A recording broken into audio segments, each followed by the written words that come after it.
George Costanza is a fictional character on the sitcom Seinfeld. It's touted as a show about nothing, but I think we can learn a very important lesson from it. From the show's second episode, George begins his charade. What do you do? I'm an architect. Oh. I'm an architect. What about architect, Stephen? He's into architecture.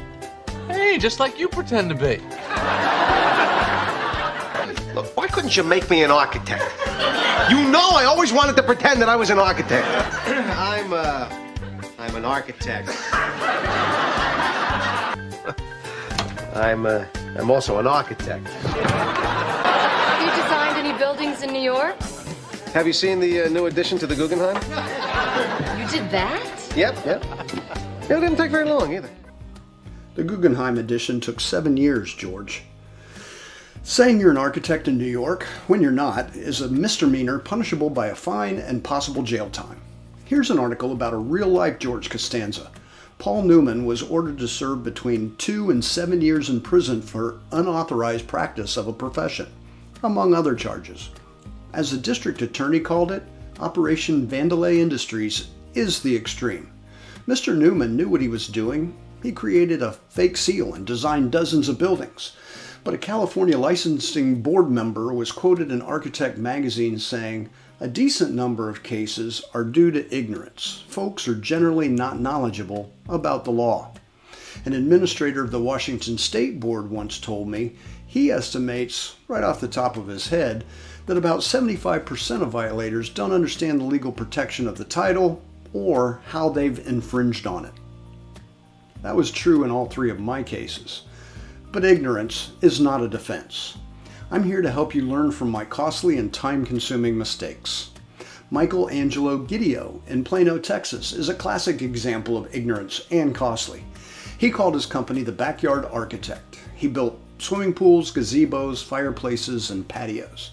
The Texas Board of Architectural Examiners discovered that Guidio is not an architect and imposed a penalty of $200,000. $5,000 per day for the 40 days that Guidio had violated the law.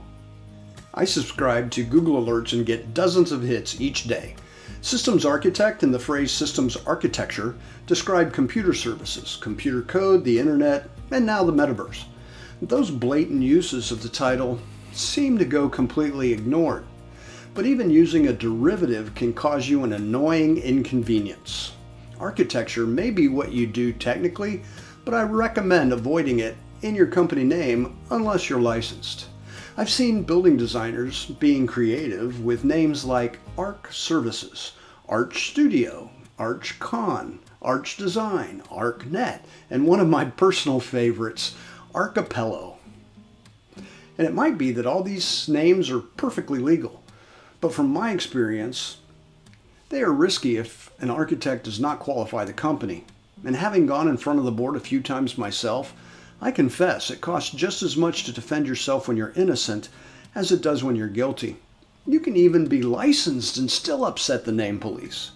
I was once managing director of SGA Architects.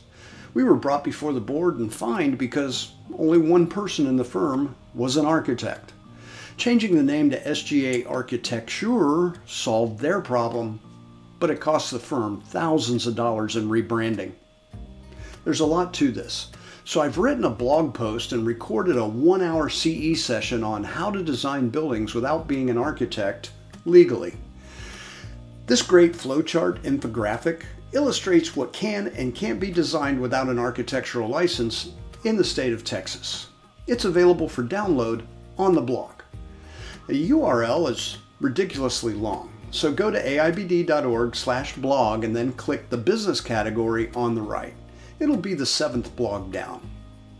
From time to time, I'm contacted by a member going through this, and unfortunately there's nothing AIBD can do.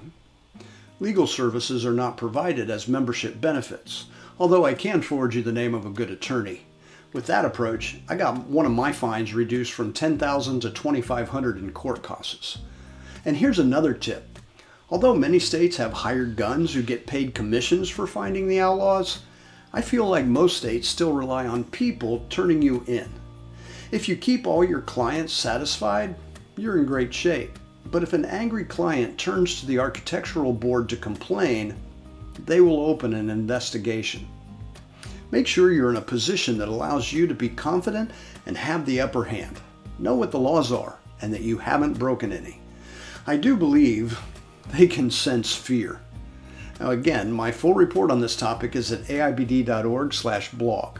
Choose the business category on the right and scroll down. Let me know your thoughts on this in the comments below, and have a triumphant week.